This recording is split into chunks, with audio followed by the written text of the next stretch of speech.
Pazde Gulanê roja cejna zimanê Kurdî ye. Lê ji ber ku rastê hilbijartinê tê Komela Medderê, HDP Partiya Çepa Kesk li taxa deriyê Mêrdînê li Büroya Jinaniya Hilbijartinê kom bûn û ji bo rojê daxuyaniyek hevpardan. Li ser vê bingeha dîrokî pêwîst e ku di roja me de jî yên herî zêde li vê hewara zimanê Kurdî û nirxên Kurda warxwedî derkevin û bi ala zimanê Kurdî bimeşin, têkoşîna parastin û pêşxistina zimanê Kurdî li her derê bilind bikin, ji bo vê pêşengiyê bikin, em jinên Namzedên jin ên Partiya Çepa Kesk jî beşdar bûn. Me gokî em de roja Pazdê Gulanê bikin roja cejna azadiya Kurdî û cejna zimanê Kurdî, em de roja Pazdê Gulanê em de bi hevra pîroz bikin. An serkeftin, an serkeftin. Rora jinan li ser ziman hate dest nîşankirin û di peyaman de hate gotin ev hilbijartin ji bo geşedana Kurdî jî qonaxeka girîng e. Ek zonuma biyaîş mewse çaresi Gulanit dest ma diyo mühür esta. Mahene mühür doni dar de xuserik ve hem zonma jiyanit mono hem zonma kadexani bu o hem izi ene faşizmi birijno. Jin li ser girîngiya hilbijartinê û peywendiya wê bi ser ziman wiha axivîn.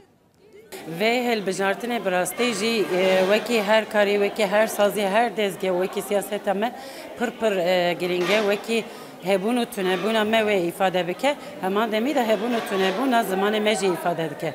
Çünkü heta anajaliyê pergalê de astengiyên ku li ser ziman hatin jiyandin, ji her alî de xuyayê, ji her alî de tê dîtin. Karê zimanzayan tenênînەوە heme ca di kolanan de taxan de komeleyan de heme ca gelema xurî nabekî xeteka sûre û ma serê ziwanê dayîk ser û ma qalê bikere hêviyê me ina wa Pazdê Gulanê de û roj ma got di roşanan bikere hem seba wê çînayî jî hem seba ziwanê dayîk e. Aqlî me paşna be mehanas evê hilbijartinê bese koletî bese bindestî em bi hevra azad bijîn em bi hevra azad bibin bese em edibiya bişeyînin. Piştî daxuyaniyê digel namzedên Partiya Çepa Kesk jin dest bi meşê kirin. Ji bo mîtînga 13 Gulanê a partiyê li gel bangewazî kirin lê bi hêzek zêde a polîsan dora an girtin û gelek caran rê li wan girtin ku gotin ev ne rêya meşa çalakiyê ye û nikarin dirûşman bavêşin. Jin ji ber helwesta polîsan aciz bûn. Yeşil Sol Partisi'nin önü kesilmiş. Be ziman jiyan nabe be ziman jiyan nabe. Lê paşê destûr hate dayîn ku bimeşin. Lê bi çavderiya bi dehan polîsan heta gela dîrokî.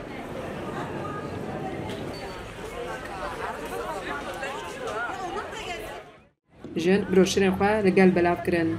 13 Mehêda li Amedê Partiya Çepa Kesk mîtînga xwe ya dawî a hilbijartinê wê li Amedê li dar bixe Xecican Farqîn, Dengê Amerîka, Amed.